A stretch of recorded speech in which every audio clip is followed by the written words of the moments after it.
Don't forget to like the video, share your thoughts in the comments, and subscribe to stay updated with our latest stories. The Tuesday had started like any other Tuesday, which is to say, with a quiet sort of predictability that had become the hallmark of my life since Richard passed, and the kids flew the nest. I was Carol, by the way, just a woman tending her small garden of memories and marigolds in a sleepy suburban cul-de-sac. The sun was doing that lovely late morning thing, where it filters through the kitchen window, just so, making little rainbows in the steam rising from my second cup of coffee. I'd been meaning to tackle the overflowing bookshelves in the den, a task I'd put off for, about 6 months, and had finally steeled myself for the dusty endeavor. That's when the doorbell chimed. Now, I don't get many unexpected visitors. The occasional delivery, sometimes Martha from next door wanting to borrow a cup of sugar or share the latest neighborhood gossip. So, a little flutter of curiosity stirred in me as I wiped my hands on my apron and headed for the door. Peeking through the peephole, I saw a young man standing on my porch, a book tucked under his arm. It took me a moment to place him. Tall, lanky, with that familiar shock of sandy blonde hair that always seemed to defy a comb. It was Liam, Tom, and Sarah's boy from across the street. Goodness, he wasn't a boy anymore, was he? Must be 27, 28 by now. I hadn't seen him much since he'd gone off to college. I opened the door, a smile already forming. Liam, what a surprise. Come on in. He had a shy smile, the kind that crinkled the corners of his bright blue eyes. Sarah's eyes. Hi, Mrs. Henderson. Hope I'm not disturbing you. Not at all, dear. I was just psyching myself up to battle a mountain of books. What brings you by?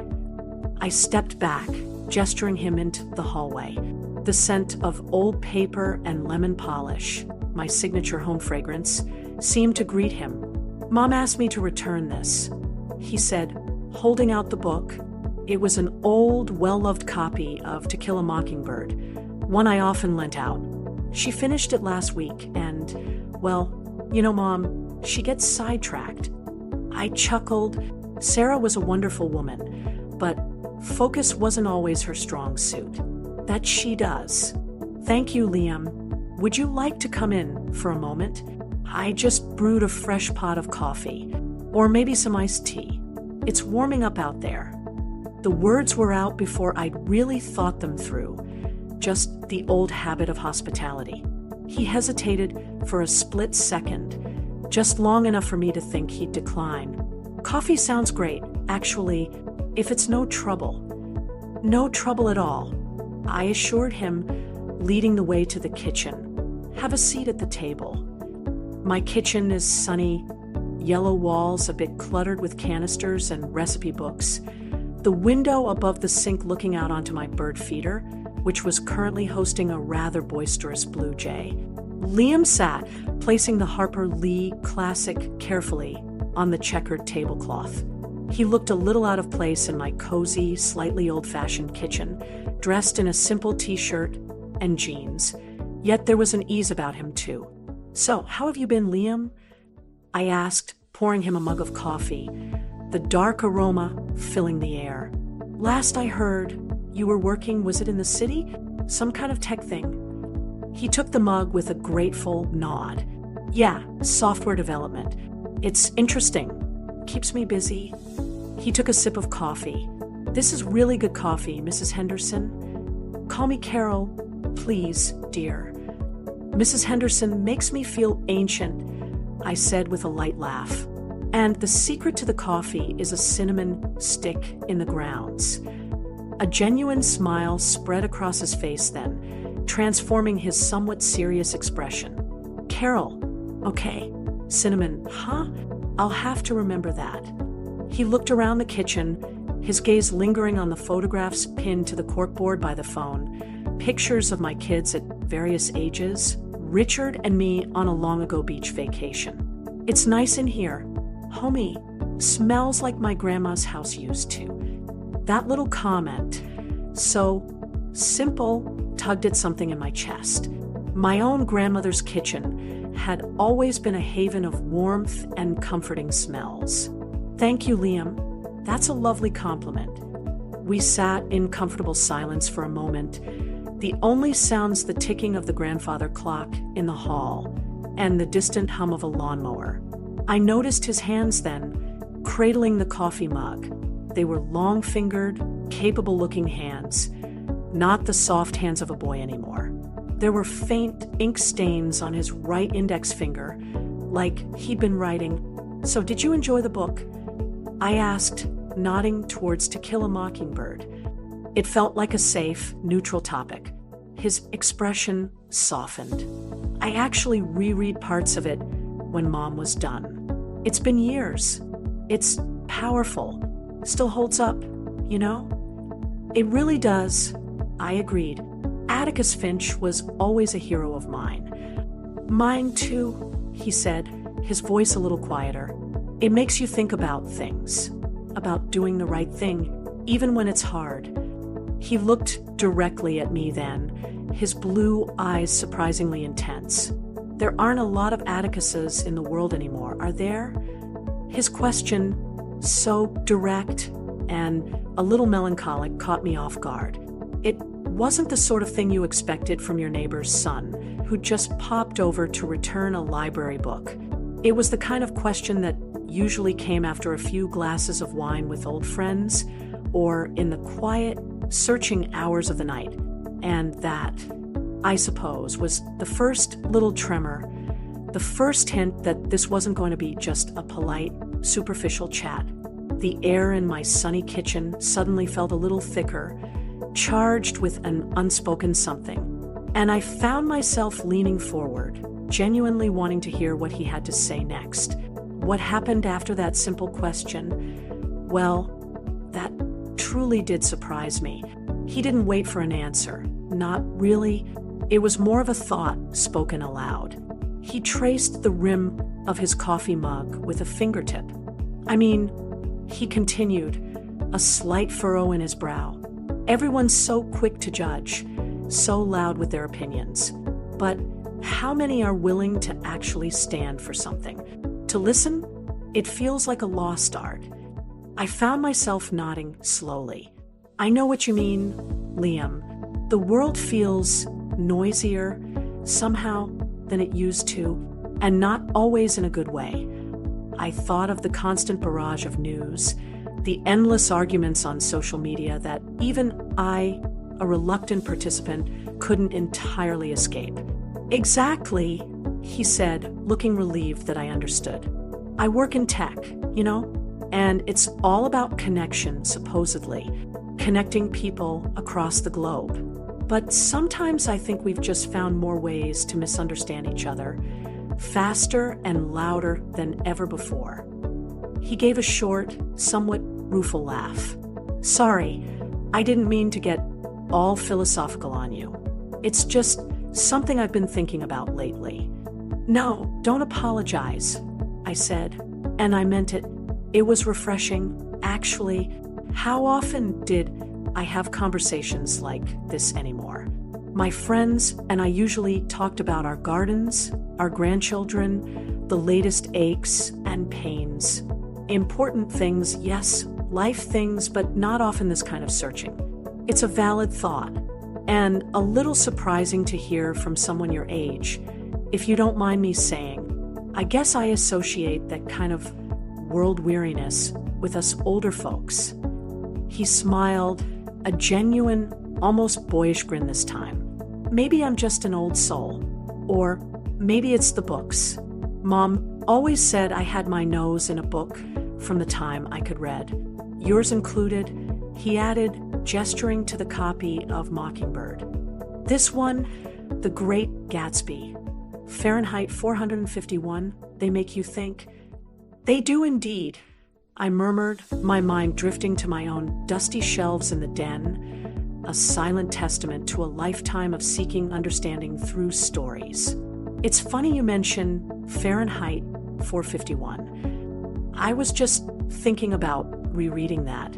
It feels more relevant than ever these days, doesn't it? The idea of knowledge being dangerous, of people willingly giving up the right to think for themselves. Liam's eyes lit up. It really does. The way Beatty talks about why books had to be burned, it's chilling because you can see shades of it happening. People choosing easy entertainment over anything that challenges them. He leaned forward a little, the earlier shyness completely gone, replaced by an animated passion. I actually tried to talk about it with some guys at work, and they just looked at me like I had two heads. They were more interested in the latest superhero movie or a viral video.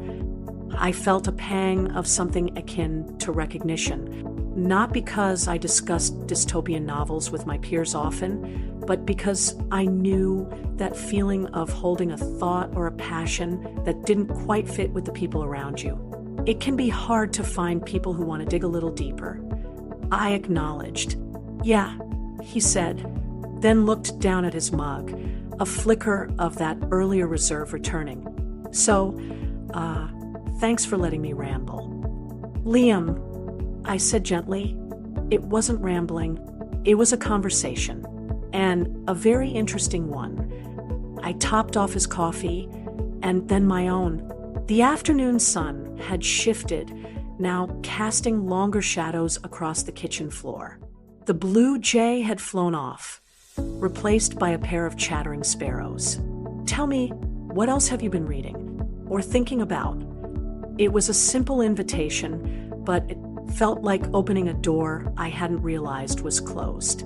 He hesitated for only a moment before a small smile touched his lips. Well, since you asked. And just like that, the conversation flowed again, easier this time. We talked about books, yes, but it wasn't just about plots and characters. It was about the ideas they sparked, the way they made us feel, the questions they left us with. He spoke with an earnestness, a surprising depth of thought that I found myself drawn to. He talked about the pressures of his fast-paced job, the feeling of being a small cog in a very large machine, and his quiet desire to do something more, something that mattered, though he wasn't quite sure what that was yet. I listened, truly listened, perhaps in a way I hadn't listened to anyone in a long time. There was no agenda, no need to offer solutions or advice, just the simple act of hearing another person's thoughts, their quiet hopes and anxieties.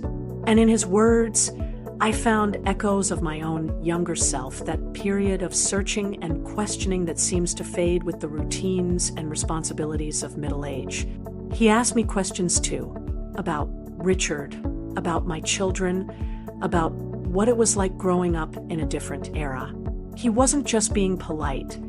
There was a genuine curiosity in his voice, a desire to understand. I found myself sharing things I hadn't spoken of in years, memories that lay dormant, coated in the dust of everyday life. I talked about my early dreams of being a journalist, a passion I'd set aside when motherhood called.